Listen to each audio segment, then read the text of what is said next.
Hello everybody on YouTube. My name is Josh and this is C Lazy J Garage. And this is my Christmas tree. What do you guys think? You like it? Just made it out of old tires I had lying around. Being powered by a Milwaukee battery. Pretty clever. Yeah. I'll show you mine. Why don't you show me yours? Anyways, the reason I'm bringing you around here is I want to talk to you, say hi, introduce myself.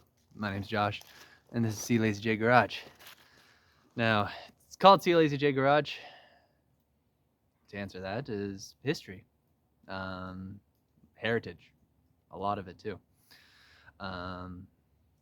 My grandfather, Jerry Cook, was the owner of C Lazy J Trucking Incorporated, and he ran log truck for a very, very long time.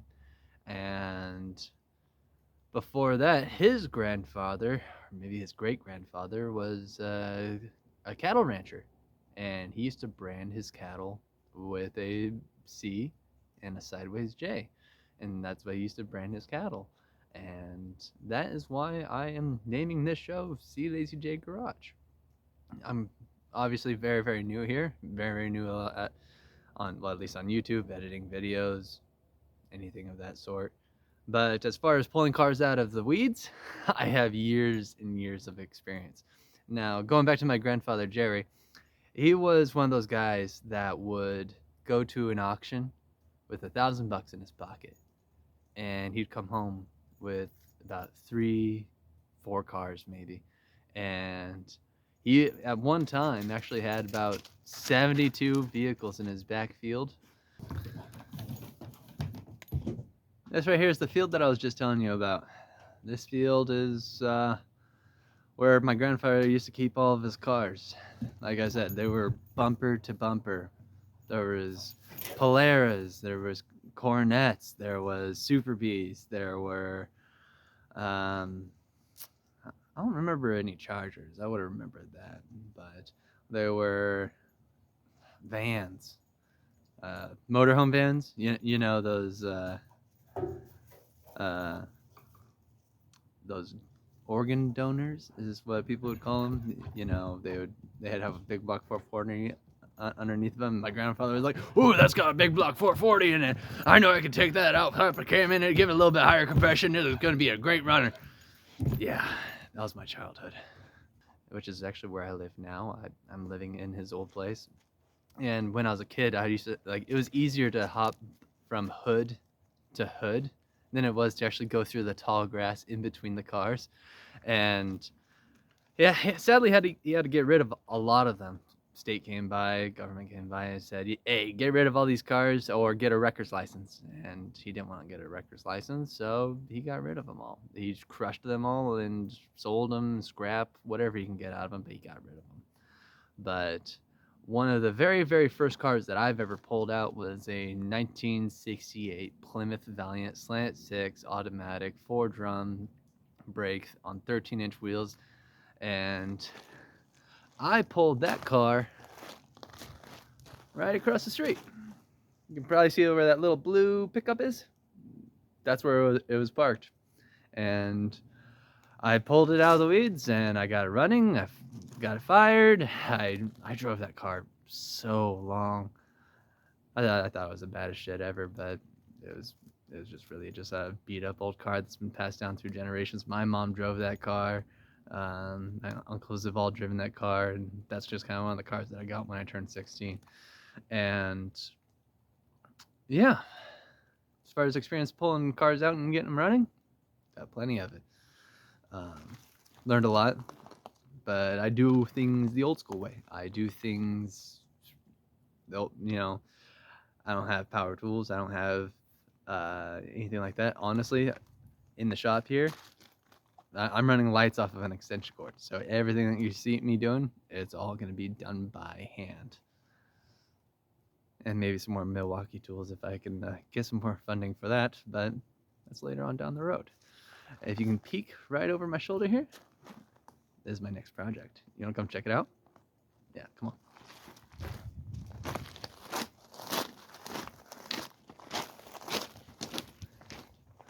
My family was all Mopar people.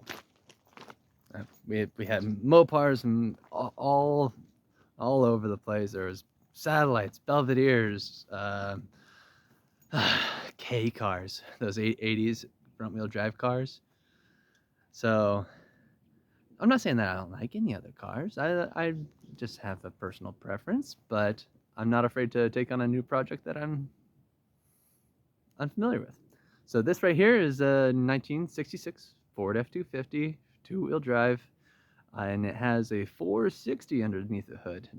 But I don't think that motor's stock. Maybe you guys can tell me what was supposed to be in it, but that's what it's in it. The motor, we got it actually fired and running. I'll spice in a little video right about now.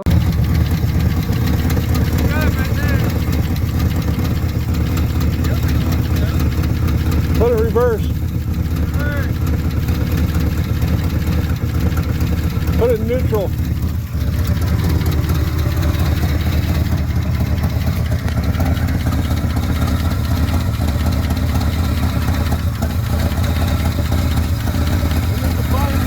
Dipstick for the tranny. Right back there. You got it neutral still or far? Yeah, it's in neutral. Okay. Watch your hand on that fan.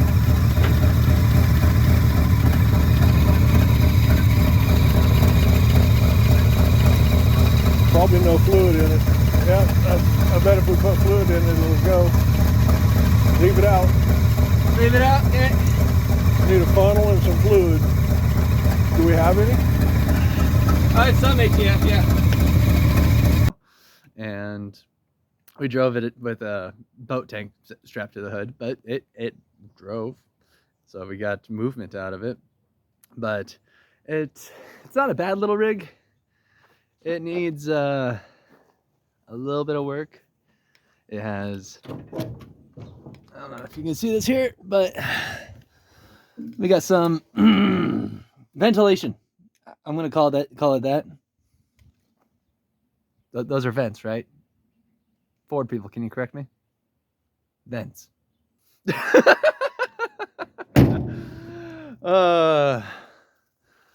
But body's pretty straight.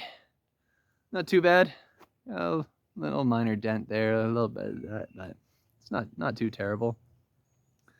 And yeah, it's gonna be a fun little project. I'm gonna take you along the way, get it up, running, driving. We picked it up out of Longview and just put it on a trailer and towed it here. And yeah, title's not even correct. I think the title's for 72 or 71, but yeah, it's gonna be a fun project. I'll show you guys all along the videos what's gonna happen.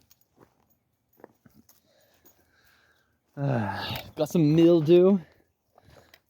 Yeah, we'll just go ahead, just like, all right, we'll just put a C right there and a J. Now it's branded. Property of C. Lazy J. Says it right on the hood. I win. We got a little bit of a bumper to straighten out. Shouldn't be too complicated. It's got two dashes, or two clusters. One on the dash, one right there. Should be pretty good. But bed's not too bad. It's got that, what is it called? Swiss cheese bed? It's a little bit holy. It's been to church a few times. Just a little bit. So, yeah. Hope you like these videos. My name's Josh. I like pulling vehicles out of the grass, off of people's yards, getting them running, breathing new life into them. These vehicles don't deserve to be forgotten about. These deserve to be put back on the road, and somebody's got to do it. And it's up to mechanics like me And a whole bunch of you guys, I know a whole bunch of other YouTubers are doing the exact same thing. But somebody's got to do it, right? So, hope you guys enjoy these videos.